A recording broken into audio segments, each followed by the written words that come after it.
Ahoy, and welcome back to the Workaround. I am Bob Gilbert, your host. You are in good company with thousands of fellow entrepreneurs and innovators who follow my stories from a career in tech startups and corporate innovation.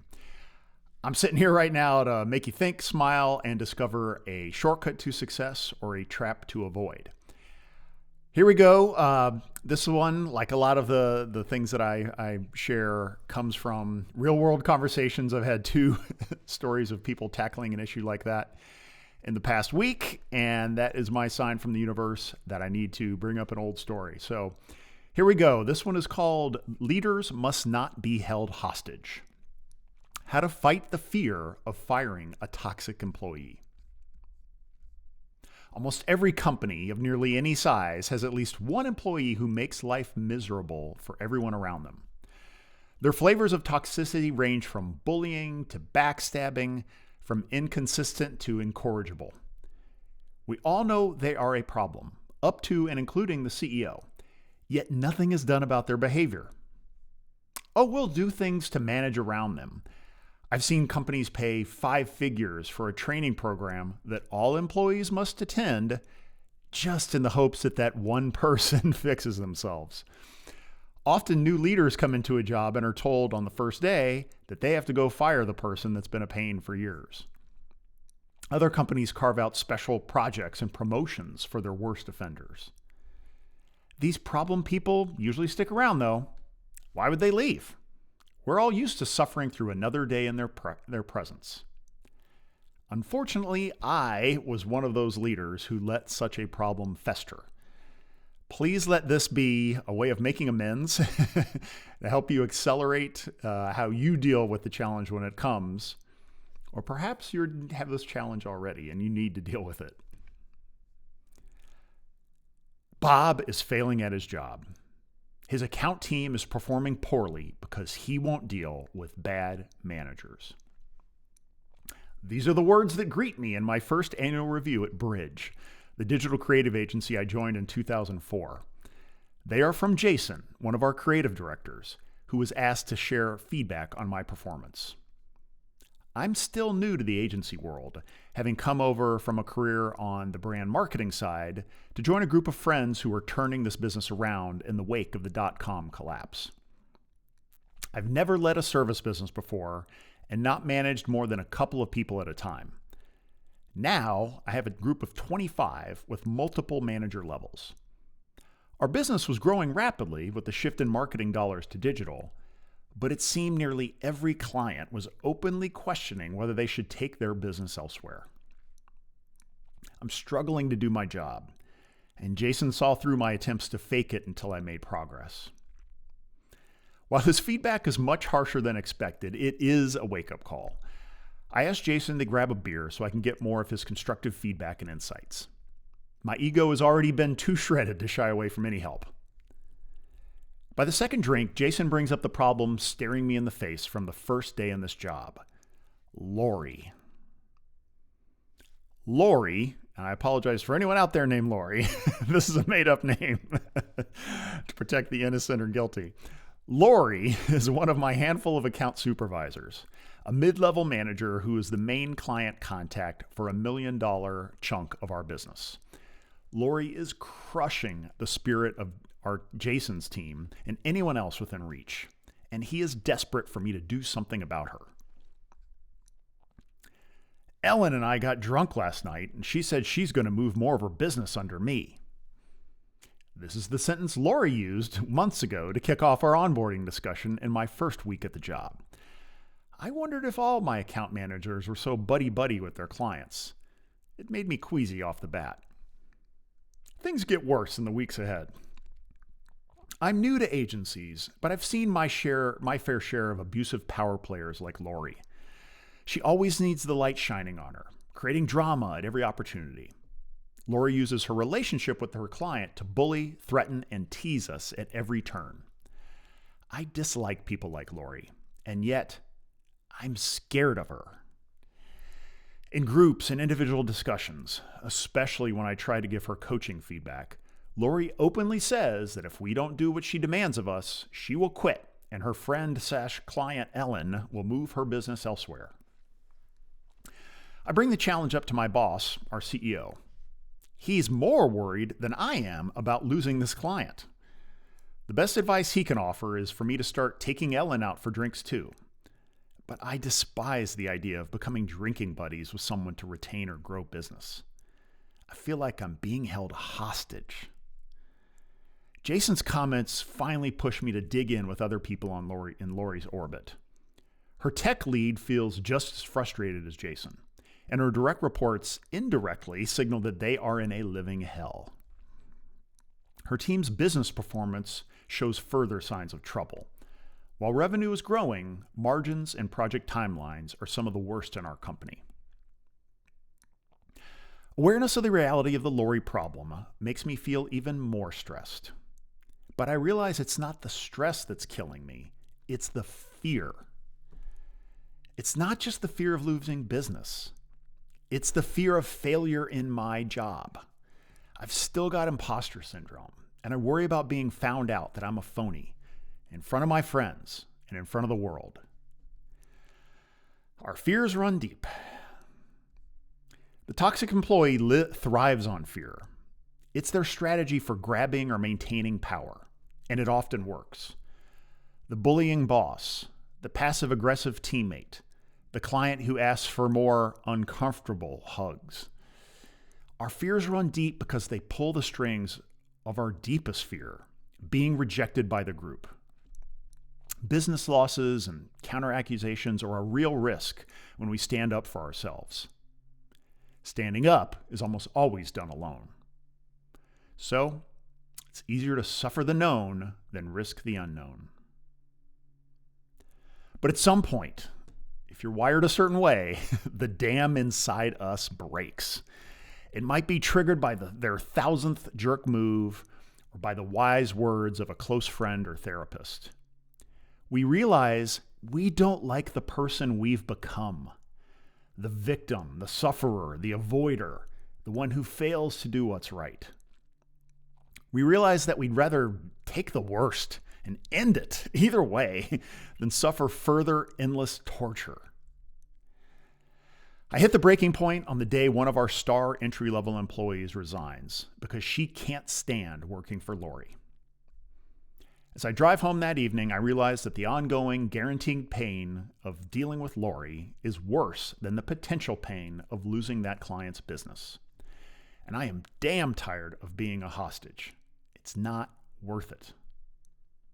I call my HR lead, Brenda, from the car and ask her to start the exit process tomorrow. Brenda is all over it. She already has a thick file of complaints to make the case. We meet with Lori in the morning to deliver the news that we're letting her go. She reacts as we expect, poorly. So we walk her out the door instead of allowing a 2-week transition period. This will not be a happy hour send-off event. We box up her stuff and have a courier deliver it to her home. Then I go into damage control mode. I call Ellen, our client, to share the news that Lori is no longer at the company. I let her know who will lead her business going forward and ensure she has my number for any issues that may arise. Ellen replies, "I understand. Thank you for the update, and keep up your team's great work." Then I meet individually with Lori's direct reports and key cross-functional managers who have worked with her. They are all smiles when I share the news. My drive home is a lot less stressful. So are the next several months. Our team is happy and running on all cylinders. Ellen is giving us more business, and no one has to get her drunk to make it happen. I hear even more horror stories about Lori's behavior that don't reach my ears until she is long gone. These stories, and the success sparked by Lori's departure, make me feel awful that I didn't act sooner.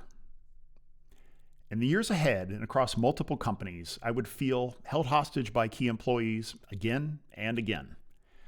But every next time it happens, I see it clearer, and move quicker.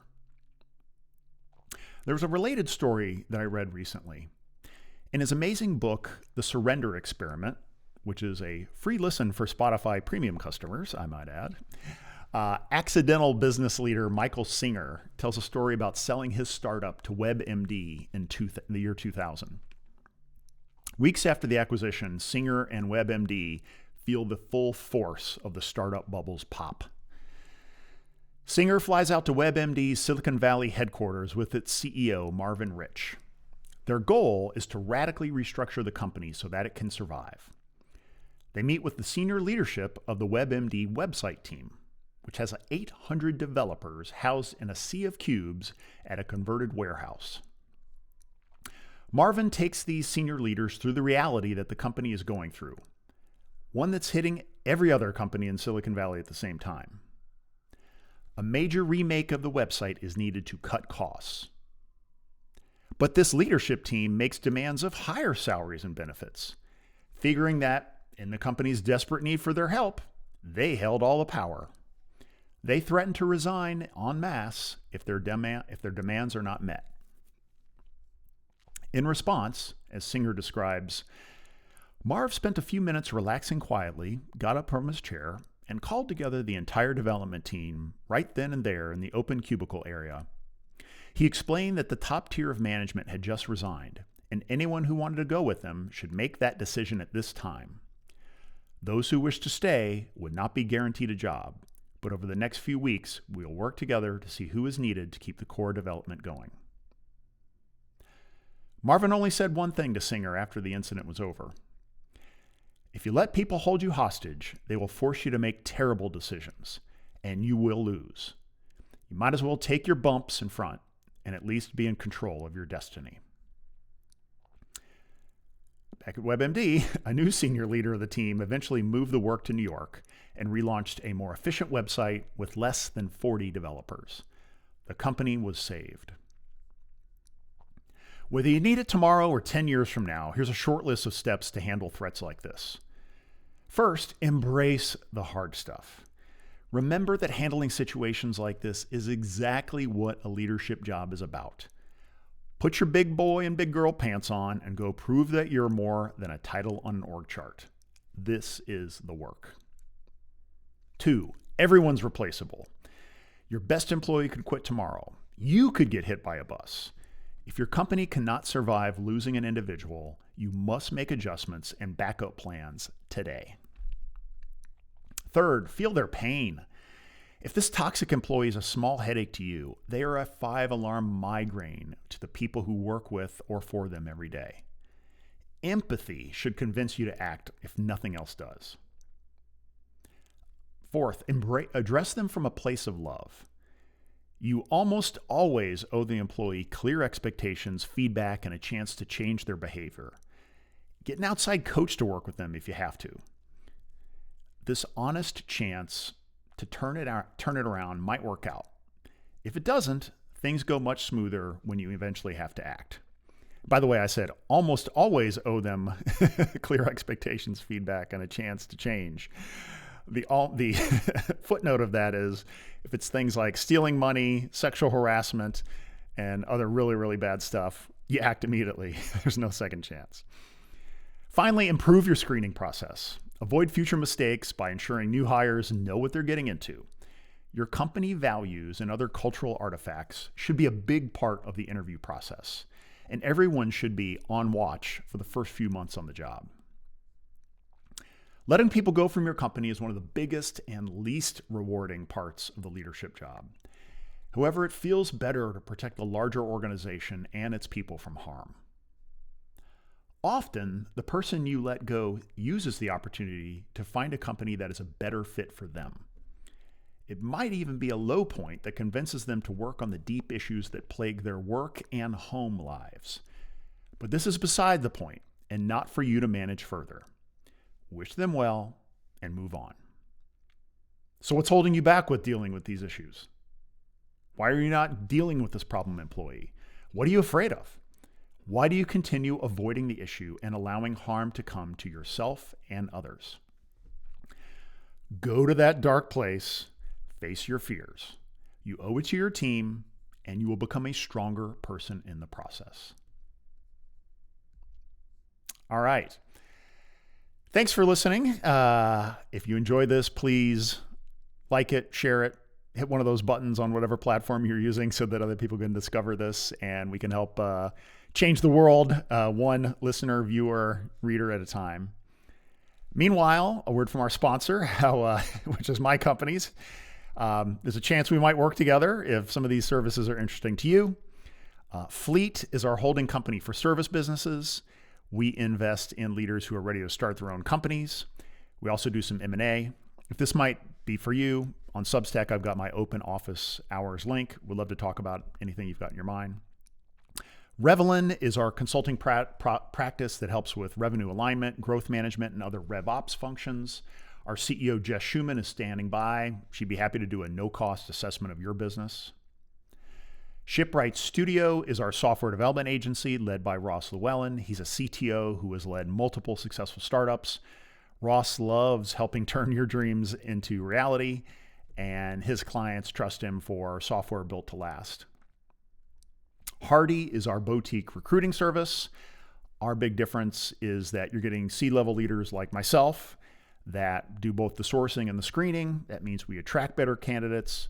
We help you think about the folks that we're putting in front of you, and that means you've got great talent in less time. Finally, A2 Influence is our content creation and influencer marketing business. We work with some of the biggest brands and retailers to help them satisfy the massive amount of content needs with authentic, click-worthy content. Our CEO, Rob Reinfeld, and his team would love to speak to you about your brand and how we could help. And then finally, feel free to schedule time on my office hours link that I mentioned. We can discuss questions, feedback, networking, any topic you've got. Seriously, any topic. Don't hold back. It's a highlight of my week, and you might even inspire me to write my next post. So I appreciate it too. Okay, finally, my bonus cool content of the week, a little something I found meaningful. You might agree. This is, I call it sublime suffering. It is an image, and sometimes an image is the best teacher, that I found on a Substack publication, which is wonderful, called Sublime. And this is for those listening, it's a 2x2 matrix. Do you worry about something? Yes or no? Does something go poorly or something go well? Yes or no?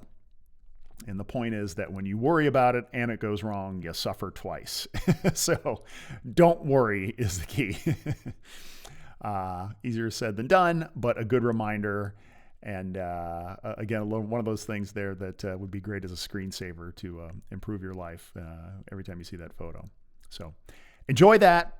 Thanks for joining again, and ahoy for now.